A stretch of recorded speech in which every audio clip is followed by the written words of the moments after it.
project status update due this weekend. So that's Saturday. I think technically Saturday will fall through Sunday. Muddy's Point is Sunday.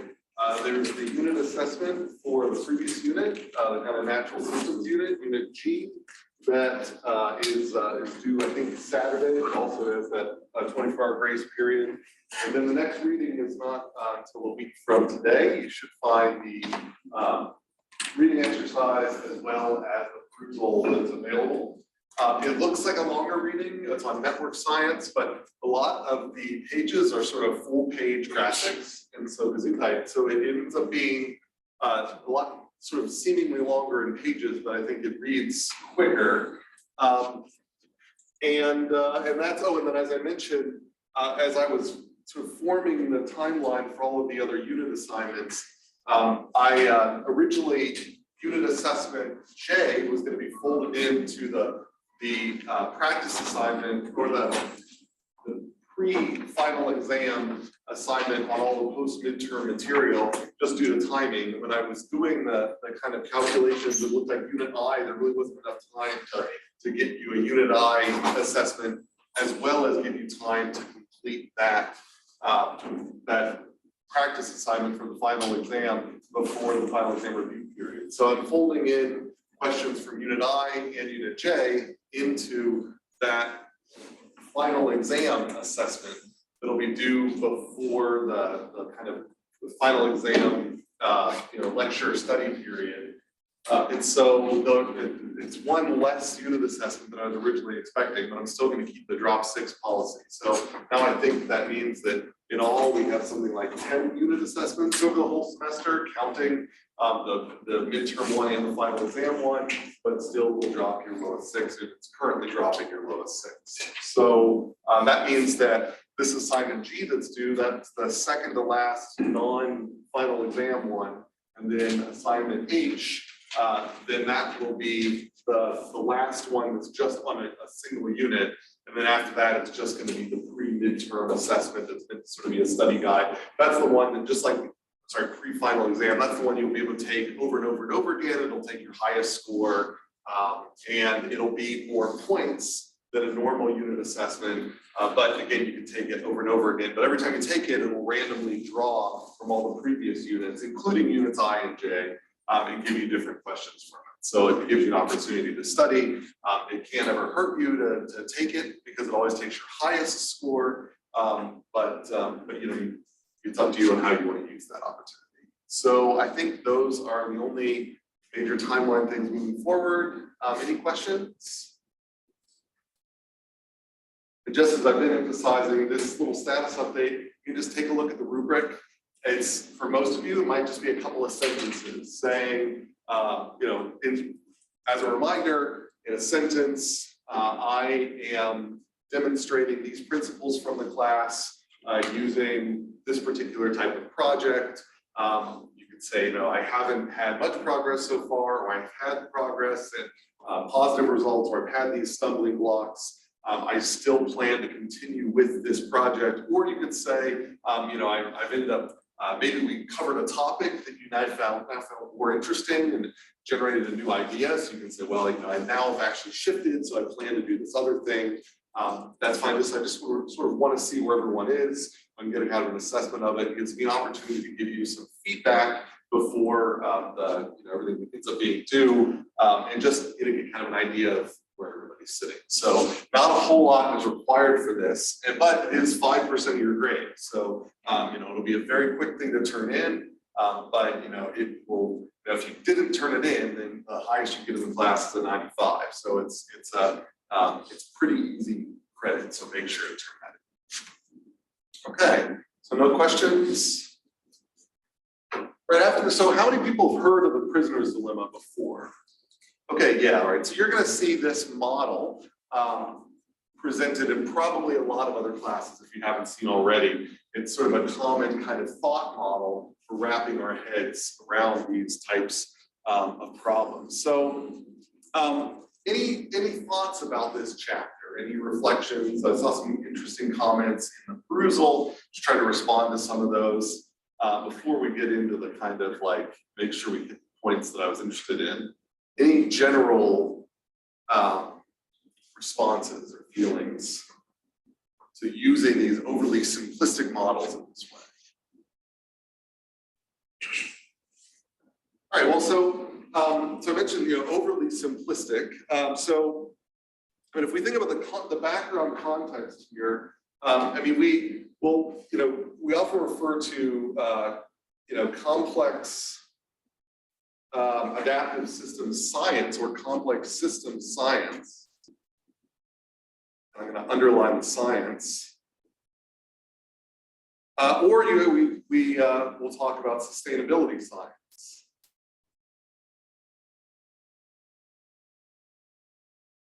I'm going to underline in that science. So what is science? Like, how do we generally define the word science when it's used in these ways? What does it mean to do science? Yeah. The study of the subject. Yeah, so it is a study of something, but is it, if I was just, say, going to the library and looking up things in books, we necessarily call that science. Yeah. An explanation for something? I think explanation, so I can put all these keywords down here. So study, search of explanations, or search for explanations. That's another good one here.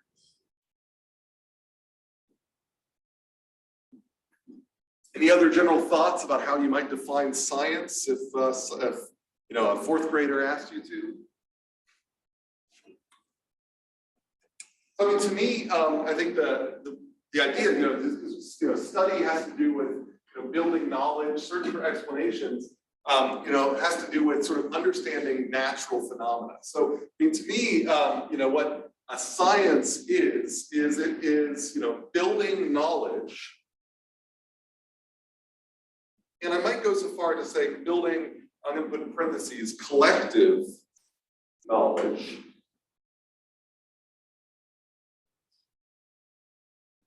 About the natural world. But it goes a little farther than that. So I'm going to underline natural world. But it's the methods of science are particularly important here. So it's through observation,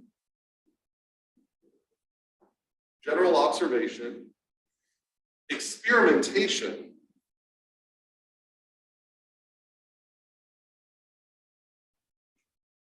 and using the data from those experiments. And testing against data from experimentation.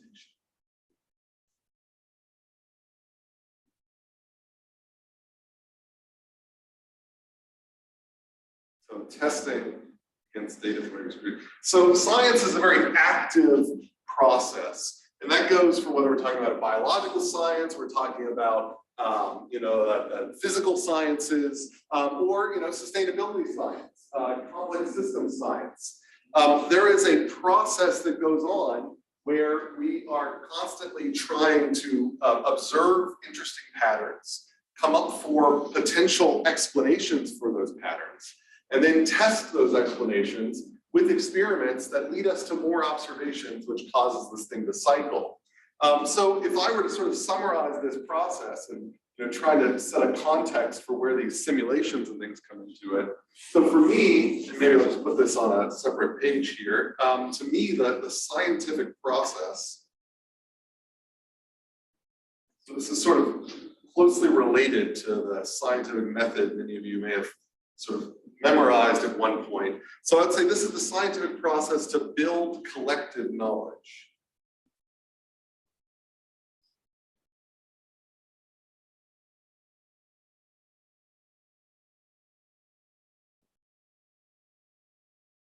So again, I'm going to emphasize this collective part. I don't want to say it starts, but it involves at some point in the process observation of non-trivial patterns.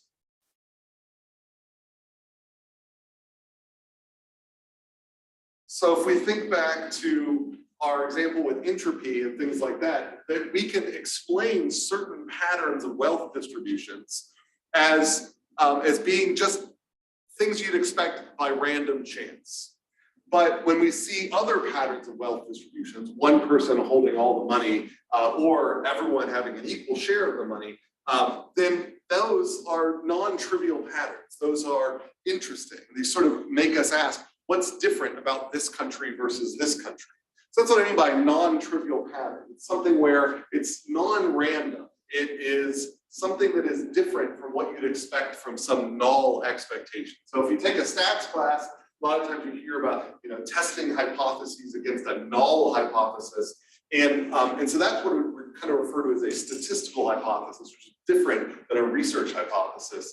And it's sort of, how do we filter out interesting patterns from just patterns you get by random chance as entropy sort of rises to its maximum. And so once you find one of those non-trivial patterns, then we start asking questions about it. So we then formulate, and I'm going to use the term causal question. And I'm specifically, using this term causal. Has anyone in like a science class at some point in your education or whatever, been forced to use this term causal question? There are different types of questions. A lot of times when we talk about science, we talk about causal questions. Nobody? Okay, so a causal question is typically framed as a question that is either how or why. So we find this pattern and we start wondering, how does this pattern work? How does it evolve? How did it get here? Why does this pattern persist? Those are causal questions because they are questions about the causes of the pattern. So after we formulate these causal questions, then we need to formulate plausible answers to these questions. And we generally like to form multiple. And so that's where we get this term hypothesis. And so we generate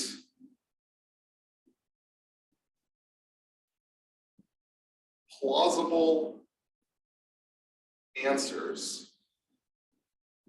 So one question can generate multiple plausible answers, and each one of these are called hypotheses.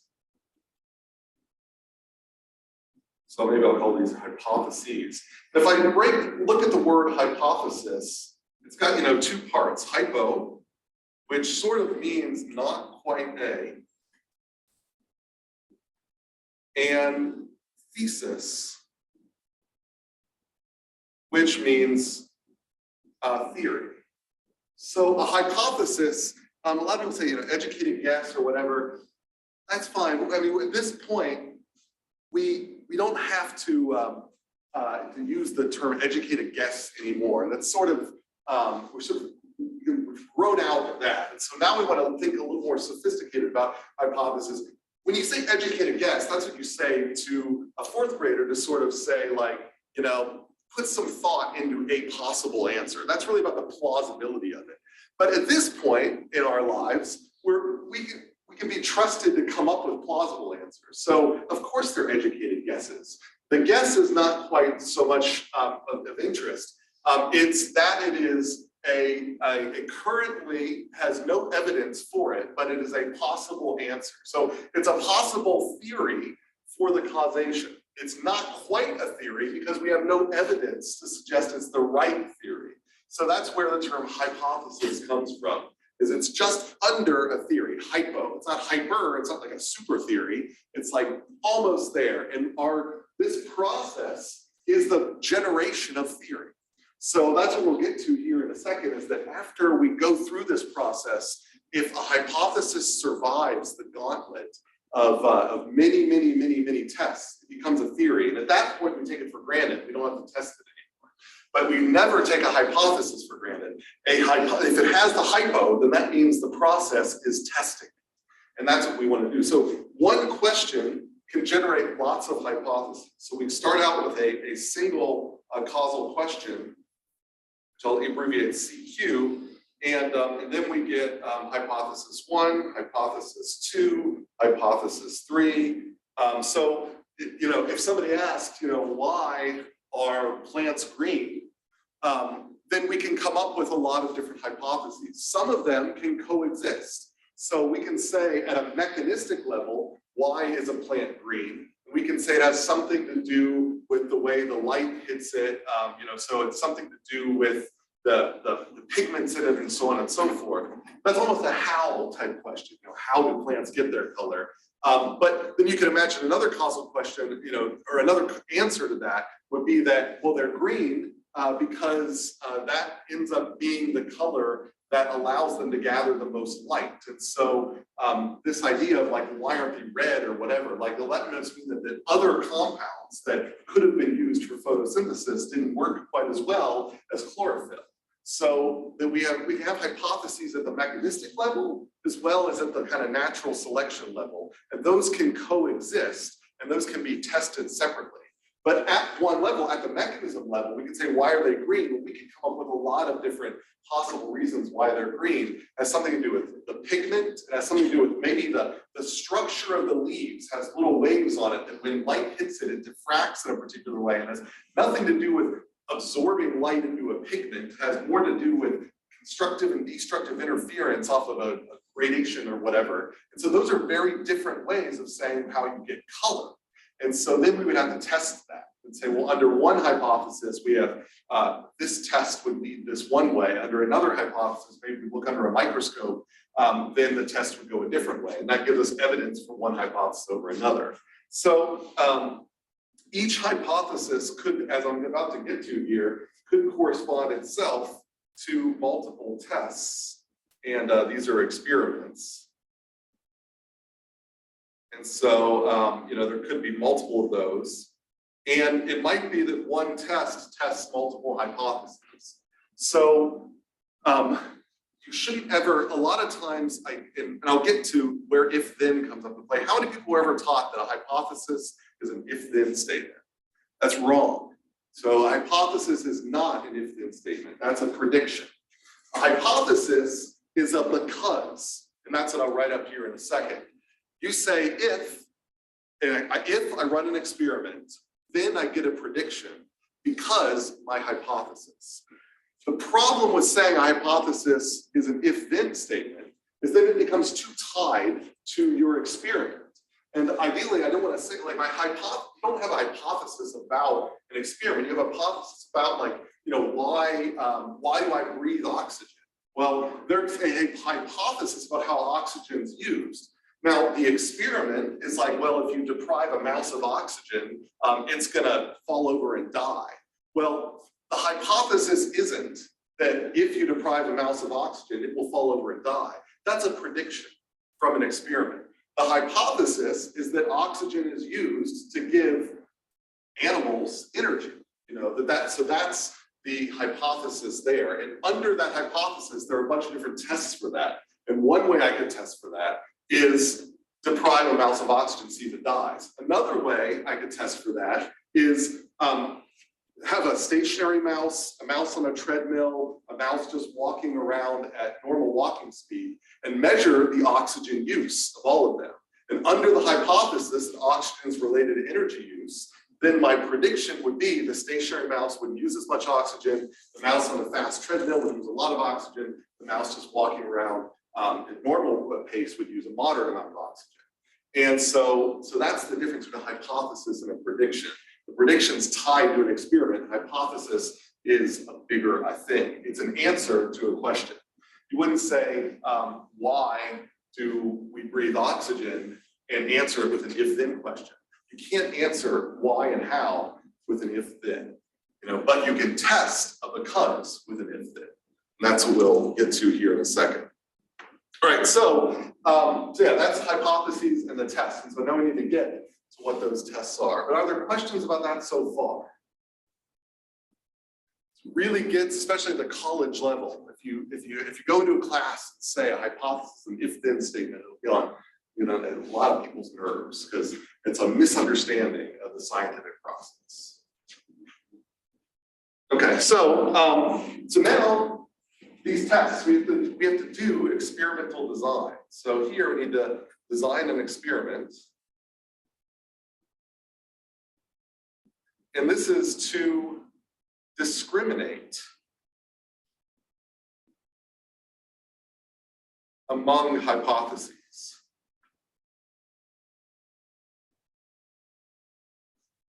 All right, so that's what I'm about to flip to the next page here. Is that, and I'll leave this up here for just a second. The idea here, I've got one causal question. I have multiple hypotheses that could be true.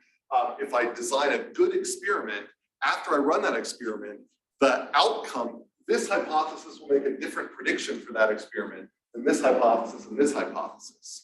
So if I run the experiment, that outcome is going to kill at least one of these and leave the other two up and still standing.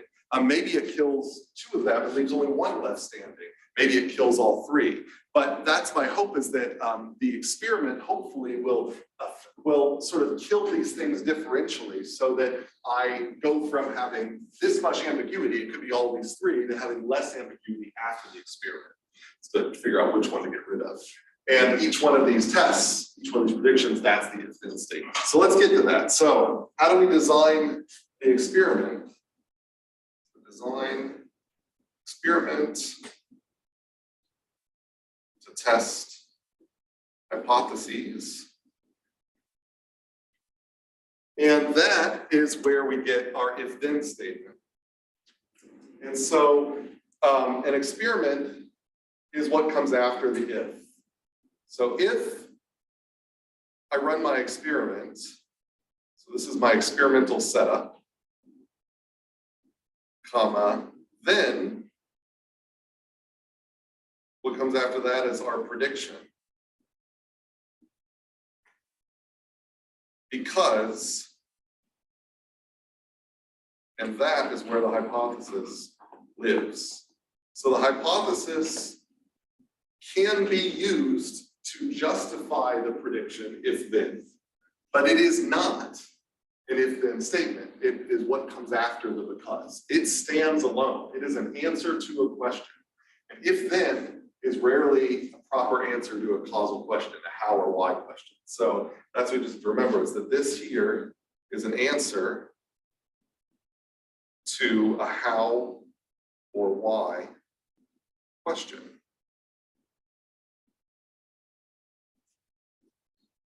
And so the hope here is that if you design good experiments here, then that one experiment, so this could be, this experimental setup here may be associated, like you may have multiple if-thens all sharing the same experiment. So you can have one experiment, but multiple predictions. So like when my grad students go up and they're giving a presentation on whatever experiment they've just designed, if we're sitting there and their committee is evaluating them, then we ask them to say, all right, explain your experiment, okay? Well, we first ask them, what are your causal questions? Put them up there. And what are your hypotheses? And then they give us H1, H2, H3. And then they show us our experiment. And then we ask, all right, what would you predict under hypothesis 1? And they'd say, well, after I run this experiment under hypothesis 1, I'm going to expect all the mice to be dead. And they'd say, okay, what would you expect under hypothesis 2? What under hypothesis 2, after running the experiment, only the female mice will be dead. Okay, what would you expect under hypothesis 3? Under hypothesis 3, under this experiment, only the mice that are older than a year will be dead. And so those three hypotheses lead to three different predictions that after they run their experiment will allow us some clarity as to say which hypothesis has more evidence for it. And so, so that's why we always get, you can have one experiment is going to have multiple predictions for multiple hypotheses. So when you combine a hypothesis with an experiment, you get a prediction. And that's what that if, then, because is about.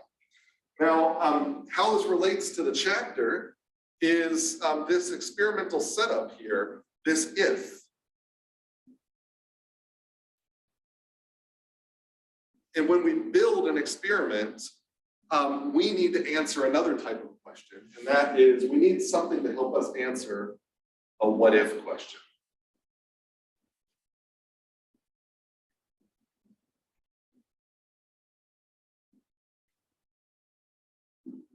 And anything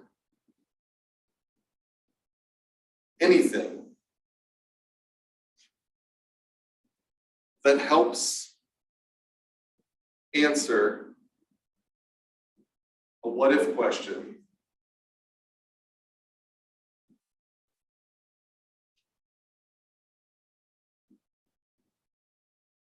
is called a model.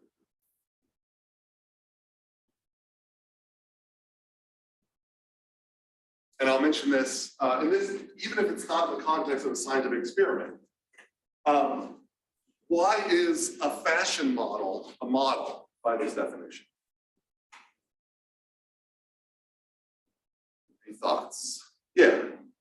It's showing like what it would look like on them, and like what if you were them? That's right. What if you were the, yes, that was that. So you look at a fashion model in maybe a magazine or on a screen or something like that, and you do not have access to that outfit. And so the model provides an approximation of what it might look like if you wore it. Now, that you might have chosen a flawed model. There could be other degrees of freedom that have been exploited in that model that will distract you from the real answer for what it would look like if you put the clothes on yourself. But at least ostensibly, the reason why you are looking at the clothes on a person and not looking at the clothes on a hanger is that a hanger is a bad model for the what if question of what if I put that on. But the person is a better model for the question of what if I put that on. So a model is anything that answers a what if question. It doesn't matter if it's a computer model, a mathematical model, a laboratory model, a field model, all of a fashion model, anything that uses the word model. I will claim that I can find a what if question that relates to that, a mental model as well. You know, you could say, I might have a mental model of how something works. I happen to notice that whenever the light turns green, a particular behavior happens, in a cafeteria or something like that. And I may not know what's going on there, but that mental model of like, okay, green is associated with that behavior. That's my model of how things work. That helps me answer a what if question, like as if the light is not green right now and I see a bunch of people lining up and then the light turns green. My mental model says, well, what if the light would turn green? Well, in my mental model, that's going to cause these behaviors to happen, and I can sort of try to predict what's going to happen. So the model is employed. Every experiment has a model embedded in it.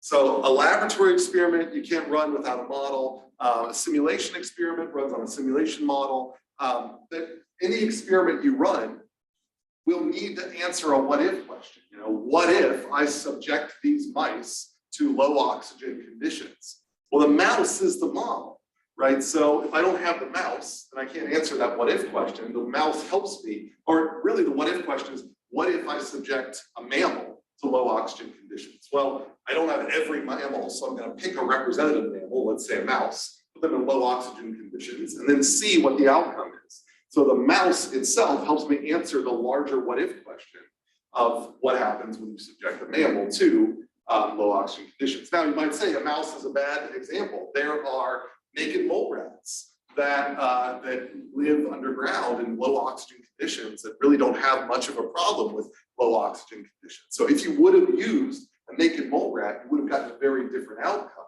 And that might be the case. But we have to say, what's a better model for the mammals that I care about? If let's say they're humans, the human physiology might be a lot closer to the mouse physiology than the naked mole rat physiology. So the mouse is a better model for the humans. It's maybe unethical for me to put the human in the low oxygen conditions. So that's why I have to use, some other animal model. We use the term animal model for that. So that's what we mean by model. So there are questions about that.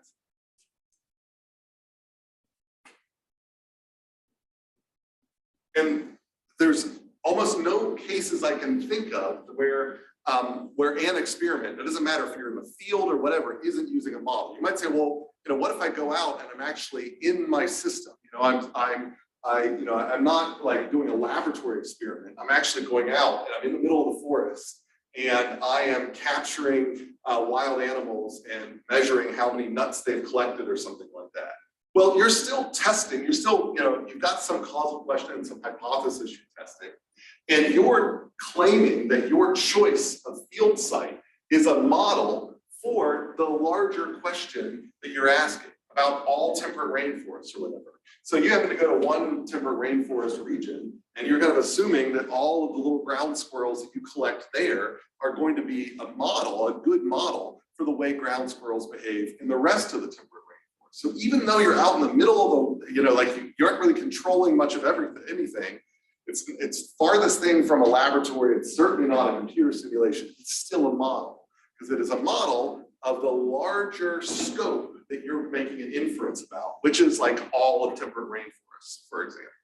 So models are not defined by what they're made of, they're defined by how they're used. A model is simply defined as something that answers a what-if question. Melody Mitchell said, that she defined a model as like a simple representation of a system.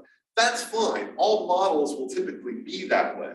But I find that that definition misses some of the point. Is that you don't want to get caught up in the fact that it's a representation. You want to get caught up in the fact that it is a tool that helps you answer this. And once you find that, I think then you can say, well, actually, every model probably is a representation, a simple representation. But if you focus on the representation first, then you start getting into this unfortunate case where you find a lot of people think that a model really must have a particular shape. Like if you use the word model, it's really got to have math in it or a computer in it or something like that. When in reality, like if you talk to people who work in the lab, they'll say, I work with, why do you work with mice? And they'll tell you they're a good model system for Alzheimer's. Now, they didn't mean that they're working with a mathematical model of Alzheimer's that's built up in a mathematical model of the mouse brain. They're saying, no, this mouse right here that I'm holding my hand, this itself, this little squeaker, this is a model of how Alzheimer's develops in, let's say, humans. And so, so that's why, it's easier to sort of say that, yeah, okay, the mouse is a representation, but really the key point, is I'm going to use the mouse in an experiment. Well, where am I going to use it in the experiment? I'm going to use it after the if. So that means the model helps me answer the what if question. The questions about that, does that make sense? So I'm just trying to get you sort of built up where all of these definitions, causal question, hypothesis, model, they're associated with certain words, how, why, causal question, what if, model, prediction, then. So, remember the keywords and you'll never confuse these terms, and then we're always going to use them correctly when we need to communicate. And it's important to communicate because this is building collective knowledge. And so the next step in this process is to publish or just generally disseminate results, because we're building collective knowledge.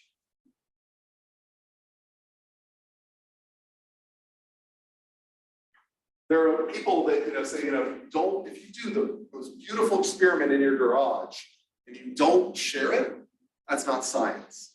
It's something interesting. It's more like a hobby. You can't call it science unless you share it. It is scientific. It is science inspired if you're doing that experiment. But even if you come up with something new, if you keep it to yourself, it's not science. So that's kind of the important thing there. And then once we have all of that, then of course the last part is to iterate.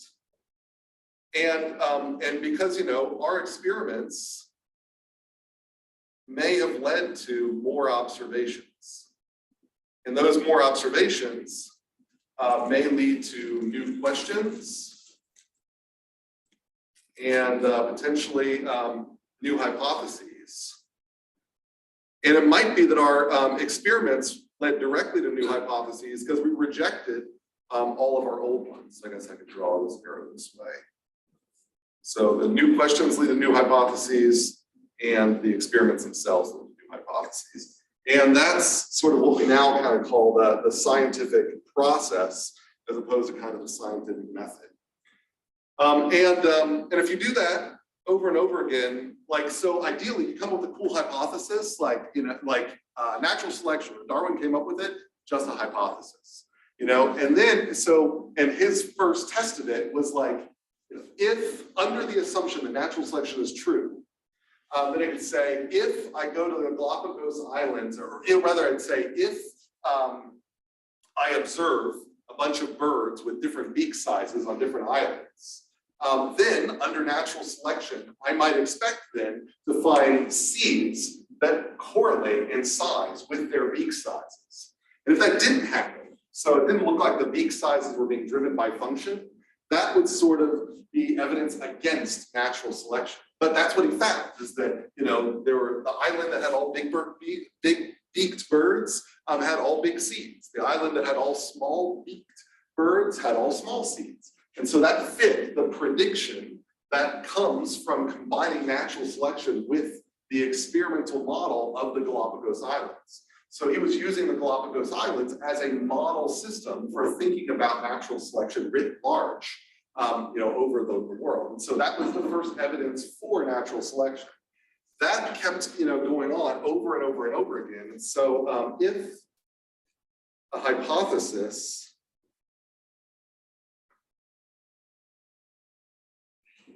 fails to be rejected over and over again, it becomes a theory.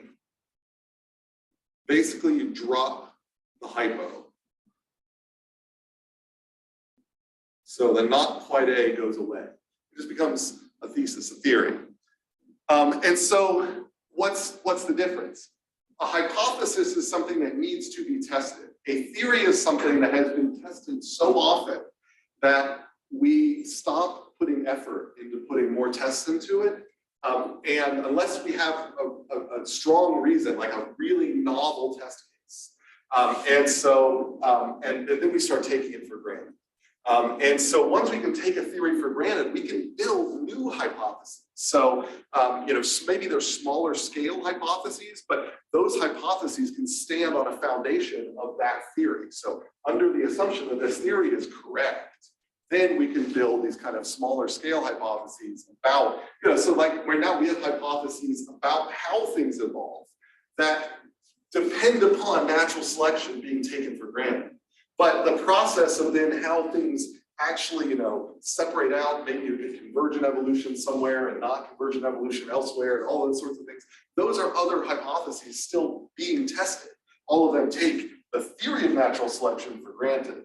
Now, occasionally natural selection does get tested again, and they show, look, in this system, drift really seems to be driving it. So drift is something we need to be paying much attention to. Similarly, like, the theory of general relativity has stood up to so many tests, but periodically they'll notice like, oh, now we've got a new telescope that can look at a weird part of the universe that we haven't been able to look at before.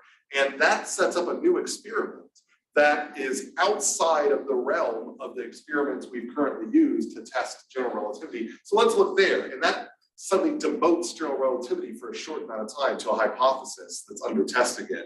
And then if it survives, then it comes right back up to being a theory. So a theory is a tested hypothesis. That's where the hypo comes from.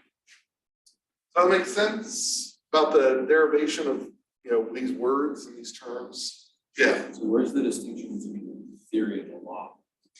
Oh yeah, so a lot of times laws are just kind of, they're almost, I would say most laws are hypotheses that this comes from maybe a discipline where, like a mathematical discipline, where it's more common to formulate them as laws. This almost gets to when we talk about different types of models, how we talk about there's mechanistic models, like we can talk about the second law of thermodynamics. Well, that really, you know, it is a hypothesis, but it was stated in a sort of mathematical form that the conciseness of it makes it sort of linguistically closer to a law. But I would say that you can be both. Like you can say the second law of thermodynamics is our hypothesis, and we are going to test the second law of thermodynamics. So it's a little bit of a semantic thing, but I would say that like in science, we don't have room for a formal definition for a law.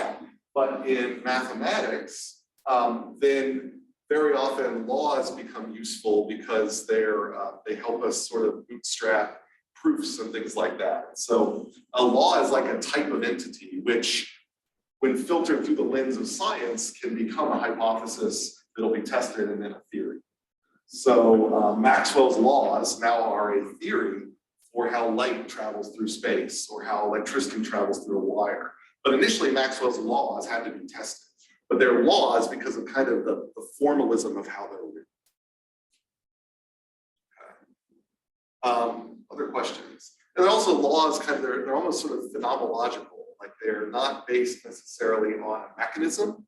I'm just sort of stating that, you know, that these four things should be true about light, Maxwell's laws. Whereas if they're built on like an underlying mechanistic theory, then they're not a law, they're sort of derivative of that mechanism. And a lot of laws don't have a mechanism underneath them. So like the second law of thermodynamics, you know, when you initially state it, you just say, aha, I'm gonna say that entropy increases. And then eventually we can come up with mathematical reasons for why that should be the case, but it's almost, you know, the interesting thing about the second law of thermodynamics is like, if we assume the world is random, the second law of thermodynamics is a law, it should happen. It flows necessarily from assuming the world is random. But we don't know that the world is random. So it's kind of a law in that if this is true, it must be true. But we don't actually know that the world can be treated like it's random. So in some ways it's a law because it must happen. But it's also a hypothesis because we don't know if we can actually model the world as being random. If that makes sense. All right, any other questions about this sort of these formalisms? So every experiment has a model. So types of models. There are lots of types of models. All of them are answering the what if. So just keep that in mind. I gave the fashion model example. So, you know, we can have lab models. So like animal models, for example, a mouse model. We can have field models. I gave the example of like, you know, a particular stand or plot of land in a temperate rainforest. That could be a field model, a model for all of temperate rainforest. But then they can get more abstract, right? I can get into what we'll call quantitative models. And so these are models that are sort of based on numbers. And of the quantitative models, we generally divide them into mathematical models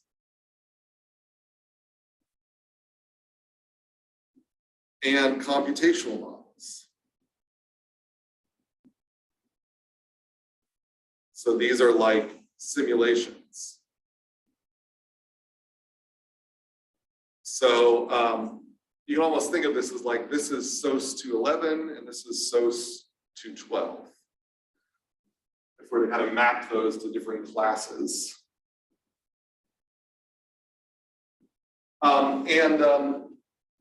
And then we can have more qualitative models as well, like idea models, otherwise known as thought models, or mental models.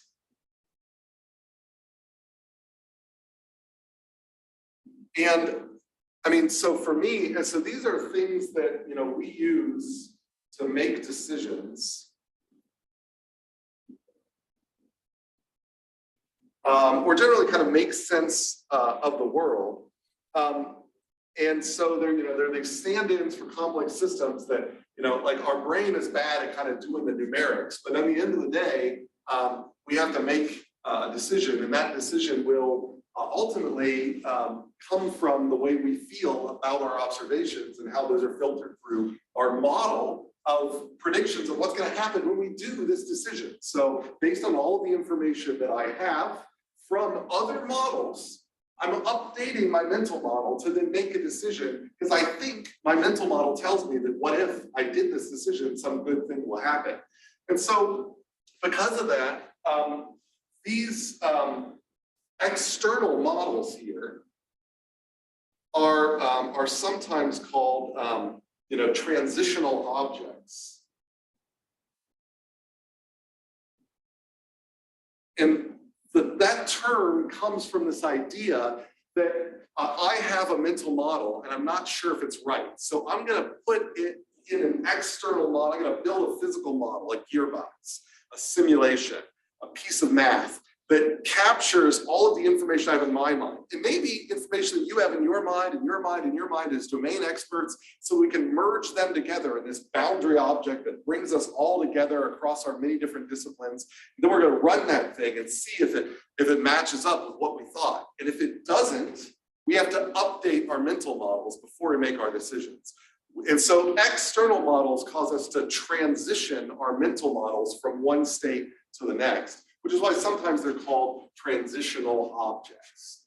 So they help us transition our mental models. So I'll say that you know, transition based on external models. So I'll call this, you know, this is an internal model. And then these up here are basically our external models.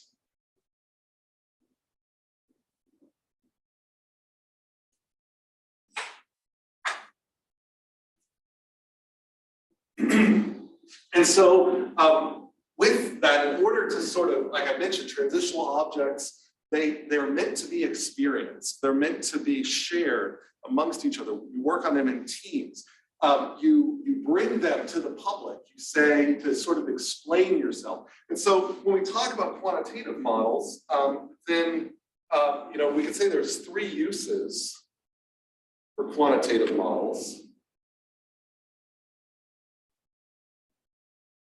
And those are prediction or forecasting.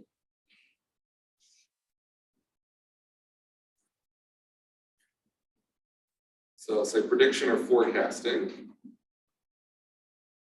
Inference. And narrative. Now what I mean by this, well, hopefully the prediction and forecasting makes sense. It's kind of like, how do you predict the weather?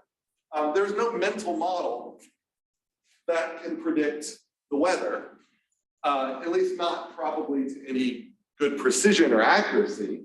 So I might use a quantitative model. I take all the data from the past, I put it in to calibrate the computer model, and I ask the computer model, what's the weather going to be like tomorrow? It makes a prediction. So that's one way of quantitative models. It tells me a numerical output, temperature tomorrow. Inference, that's taking data from now and then making an inference about what generated those data. So in that case, that's like hypothesis testing. So you can have a statistical model that you'd say that, well, if I really thought that height and GPA were related, I have a hypothesis that if it's true, then I should be able to see that as you go across height, you get increase in GPA. Then under that, if I build a statistical model that uses a regression coefficient to try to see what the relationship really is between height and GPA, if my hypothesis is true, that regression coefficient should be, significant. It should show there's a relationship. But there's not, then I infer that actually my hypothesis is not true and there's no relationship. So that's another way quantitative models are used. But then the other big one that a lot of times people forget is narrative. A lot of times you have a hard time explaining how a process works. And you can kind of write it out or whatever, but until you run that simulation, it's like the waggle dance. I have a feeling, at least for some of you, and I hope, and that's why I did it, showing the movie of the waggle dance is a lot more informative than me like waving my hands around. And part of it is I might just be a bad model for the waggle dance with my hands or whatever, but I think that this idea, or even if I were to show what I didn't do, but I could have, is to build a simulation of honeybees allocating to nest sites, and you watch it over time. And I have a feeling that would have been a lot more informative than me just telling you about linear recruitment and nonlinear recruitment.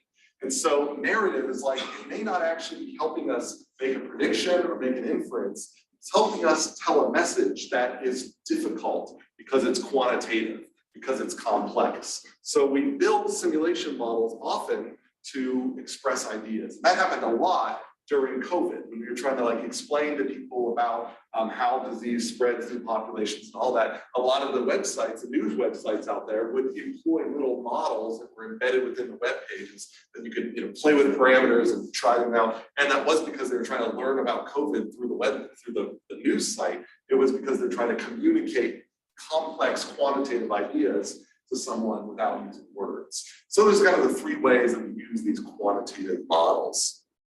And we can then further group quantitative models. So this is kind of like three uses, but there's kind of two types of quantitative models. And this is what Mitchell kind of referred to. This is also of quantitative models.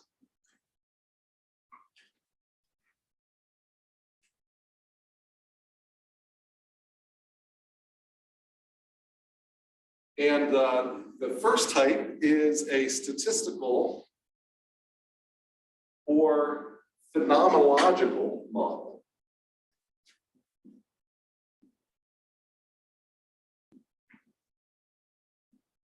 And this is just a relationship. It's just a kind of an expression of observed relationship.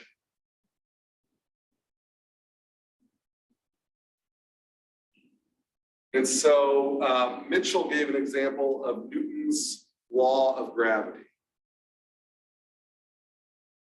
So, the force of gravity is equal to the gravitational constant times the mass of one object times the mass of the other object divided by the radius between them squared. And this is an expression that helps us, that makes sense of why the moon, goes around the Earth at a particular radius, at a particular speed, and so on and so forth.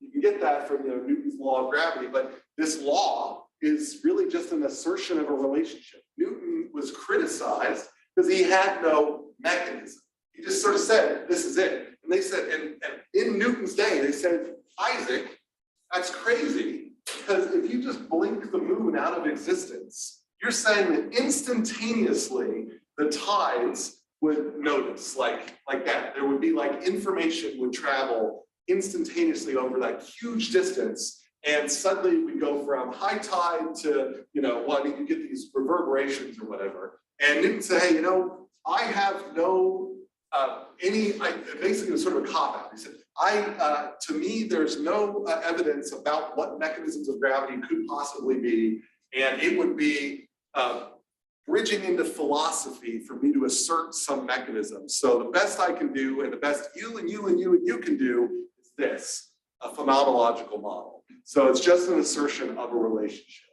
No mechanism behind it. And then that hints at what the other type of model is the mechanistic model.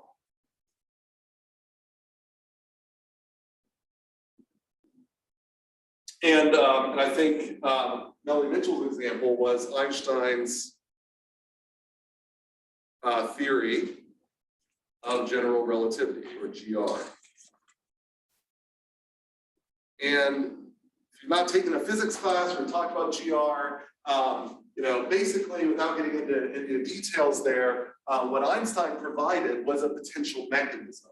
where he said that the world, the universe is full of this stuff called space-time. And if you have a massive object that's in it, in order to make room for that massive object, it has to bend space-time around it. And those bends cause other objects in space-time to have to move along different paths. And if we then take the math that would follow from this idea, this mechanistic model, then we end up actually getting something that is consistent with what Newton described, phenomenologically. And so, but Einstein provided a mechanism that induced this relationship rather than just taking this relationship for granted. So it provides a mechanism, a theory, understanding. And what's nice about statistical models is these are good when future conditions match the past. But they tend to be bad if something changes in the future that you're not planning for. The stats just may not match. It's sort of what we in machine learning would call as an out-of-bag error. If it's not been trained on that, then it's not going to make a good guess. But if you have a mechanistic model that's correct or close to correct, then that means that even if you haven't experienced that condition, then it'll do a better job in predicting what's actually going to happen, because sort of a reason why this relationship occurs. So this relationship might only be correct in a small set of conditions, whereas if you know how the relationship comes up, then if you change the conditions, it will predict a different relationship. So these are good when future conditions, potentially good, are different.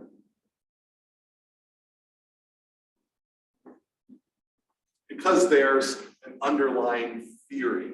So there's a cognitive psychologist named Frank Keil, K-E-I-L, and he refers to the shallows of explanation. And you can ask someone, what the weather will be the next day based on the color of the sky the night before, and they will be able to tell you, maybe they know a mnemonic or something, like pink sky at night, sailors delight, pink sky in the morning, sailors take warning. And so, and that might be very consistent. That is a good phenomenological model of how to predict the weather based on the sky, whether it's pink in the morning or pink at night, whether there's an upcoming storm. But then if you ask them, why does that work?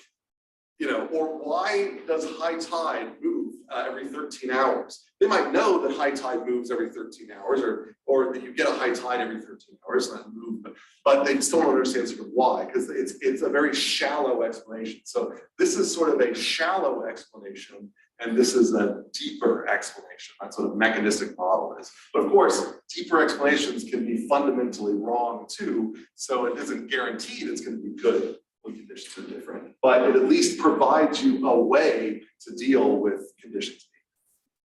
All right, any questions about this distinction? A mechanistic model versus a phenomenological or statistical model.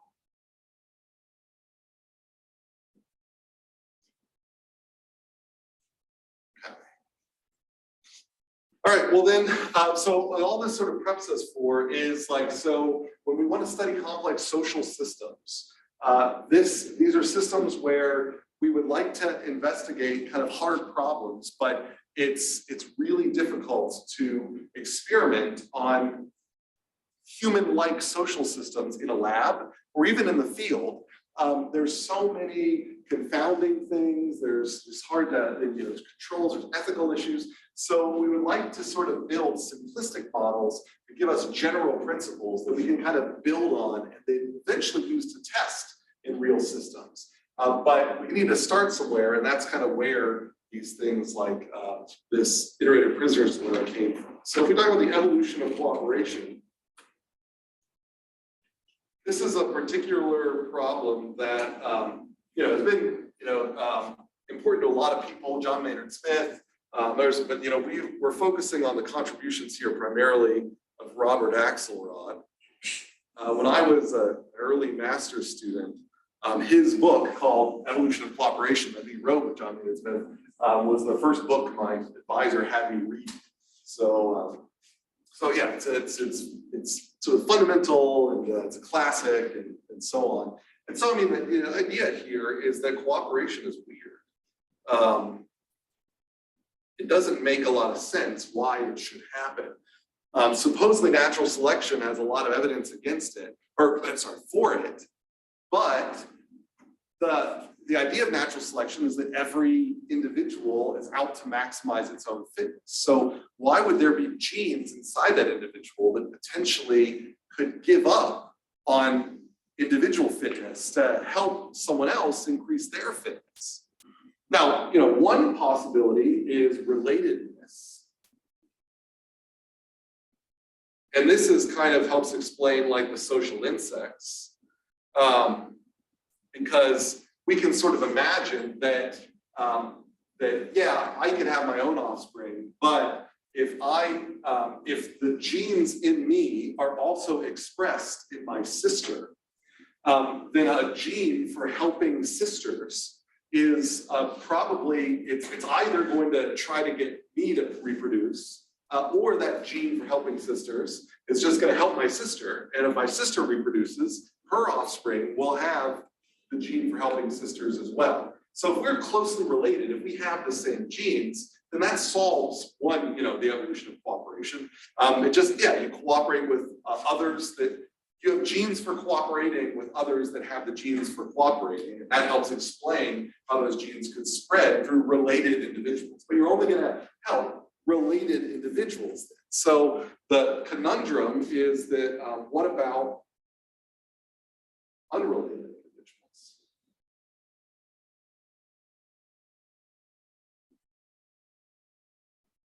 And so this kind of tries to explain things like human society.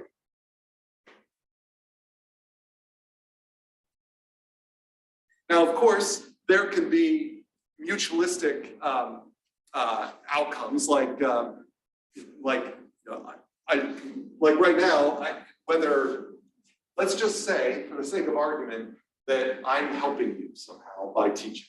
So let's just assume this will all pay off, and you'll get something out of this. Then you say, well, why am I taking the time to do that? Well, I get paid, 40% of my salary is teaching. And so where does that 40% of my salary come from? It comes in part from tuition. So on one hand, it seems like I'm helping you, but if we zoom out and look at the big system, then you're paying tuition, the tuition is paying me, and so that compensates. And so for whatever you get out of it, I get out of it something, and so it's more of a trade. So that's not really that exciting. But when you see someone helping someone where there isn't that type of exchange, where it's just a random act, then then the question is it really altruistic? Because we don't think that altruism is something that makes sense from the purpose of natural selection. If it exists, it's maybe it's just because of genetic drift or something like that. Like how could it possibly occur? And so for a long time, it was sort of assumed that that it was impossible for cooperation to evolve, because this type of cooperation to evolve, because if you didn't have a direct compensation, either through your genes or through some direct benefit that like technically me helping you helps my fitness because I get paid for it, right? So so if there's not that, and people said it must be impossible for cooperation to evolve. And so under that, you could say, well, can we come up with a thought model to test the impossibility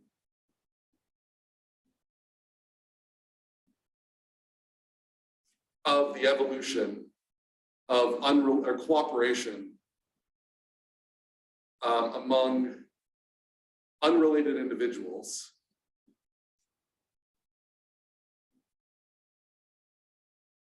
with no compensation?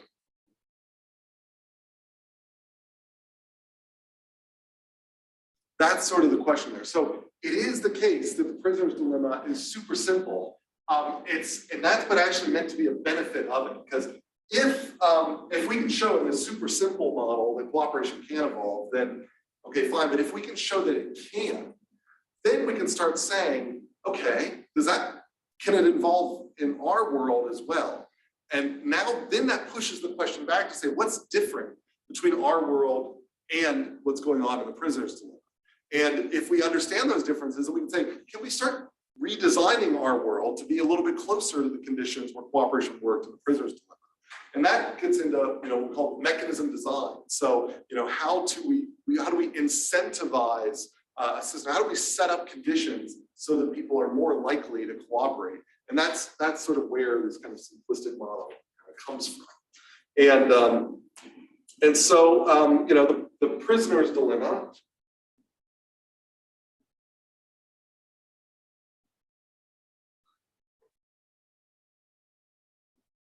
Which you kind of heard of, this can be viewed as a model for the tragedy of the commons, but also other things and others. So it's, in theory, very general. And the idea here, this is sort of this is an example of a game. So this is related to game theory. And so the idea is you have two players. You have a player, I'll call this player B, and player A is over here. And these are two prisoners that have been picked up by the cops. They have been separated, and they've been given options. You either can testify against the other person and sort of give us evidence that the other person was in on it, and you'll get some benefit from that. Or you can sit tight and wait, and maybe the other person will or testify against you, or maybe not.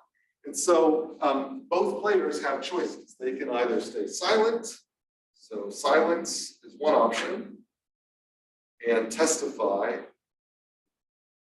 is the other. So silence over here, testify here. And so I can create kind of a little grid. This is known as a payoff matrix.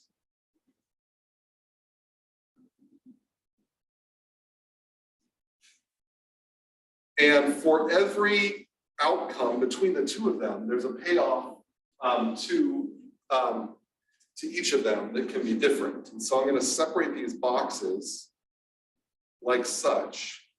And the top left, the top right here, that will be the payoff to player B, and the bottom left will be the payoff to player A. And so I can say that if they're both silent, then I'm going to call that, they're going to get paid a reward for cooperation, which I will call R. And in Melanie Mitchell's book, she just chooses 3 for that. And since they both did it, then they'll both get the reward for cooperation. So this might be the number of months or years they spend in jail. So that's their reward for cooperating. Now, if player B testifies while player A stays silent, then I have the temptation to defect, which I guess the way Mitchell, sometimes we do these with negatives. And so we can view this, in this case, higher is better. And so, this is like years off the sentence or whatever like that. So they both get 3 years off their sentence if they're silent. If player B testifies, they get 5 years off their sentence. But if player A is silent in that case, they get the sucker's penalty or the sucker's payoff, S, which is 0. So they get the full sentence and they get 5 years off it. So there's a real temptation to defect. And then it's the other way around down here. So if player B is silent while A is not, then A has the gets the temptation defect, and B gets the sucker's payoff. And then there's just generally if they're both silent, then they both get some penalty. And so there is just a general punishment payoff, which I'll call P equal to 1. So if they're both silent, they get 1 year off. If they both testify, they get 1 year off, so they both get punished. If they're both silent, they get 3 years off, so they both benefit. If one testifies, they get 5 years off, the other one has the full sentence. The other one testifies, likewise, 5 years off, while the other one gets the full sentence. So that is our payoff matrix. So you guys have seen this before, so hopefully that kind of makes sense here. And the defining feature of a prisoner's dilemma is this relationship. T is greater than R is greater than P is greater than S.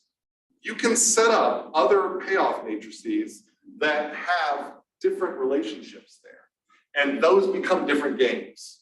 It is only a prisoner's dilemma if that relationship holds. And because that guarantees that you'll always have this temptation to defect. And what that also sort of means here is that there is a Nash equilibrium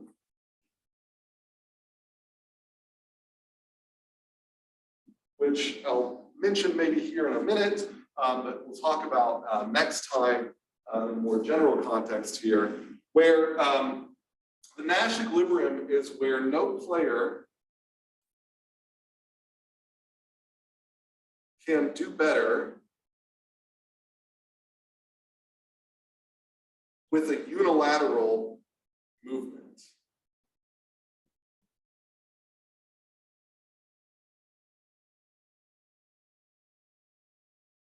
And so the idea here is that if both defect, well, we can see that in the both defect case, we've got that the penalty, the punishment penalty 1 is greater than the sucker's payoff 0. We can also see that the temptation to defect 5 is greater than the reward for cooperation 3. And so what that means is that if you're player B, for example, so your choices are the columns. And so if you choose silence, you're either going to get 3 or 0. If you choose testify, you're either going to get 5 or 1. Well, which one you get depends on what player A does. But in both cases, if you choose testify, well, 5 is greater than 3, and 1 is greater than 0. So regardless of what player A does, the rows, it will be, you won't regret choosing testify. And so that's what we call a Nash equilibrium. Now, what I'm hoping you see here is that it is if you're at the Nash equilibrium, this is like the last point I'll make here today, that's the Nash there. So if I were to highlight that, so I'll highlight it in kind of pink. So this is the Nash. If you're at the Nash equilibrium, it's maybe a bad choice of overlay by there, but whatever. Do you see that it is a Pareto improvement to move to the cooperative equilibrium where both are cooperating, both are silent? If you are both here, if you both would have agreed to cooperate, you could have both improved and been here. And so it turns out that this is a Pareto efficient point. But the point I'm making here is that the Nash equilibrium, which is the selfish equilibrium, is dominated in a multi-objective sense, in a social sense, in a social welfare sense, is Pareto dominated by the cooperative equilibrium. That's the key feature of the prisoner's dilemma, is that, and that's what makes it a good model for like the tragedy of the commons. What is good for the individual is different than what is best for the group. And that's what creates the dilemma. Pareto, Nash. And that's what we'll pick up on next time. All right, so I don't want to keep you too much longer than that. So quick attendance exercise here. What does S stand for in the prisoner's dilemma? I said there's T, R, P, and S. I said S is, the variable we use. We have a name for it. What's the name that S stands for? It's not the number. Like T is the temptation to defect. So what is S?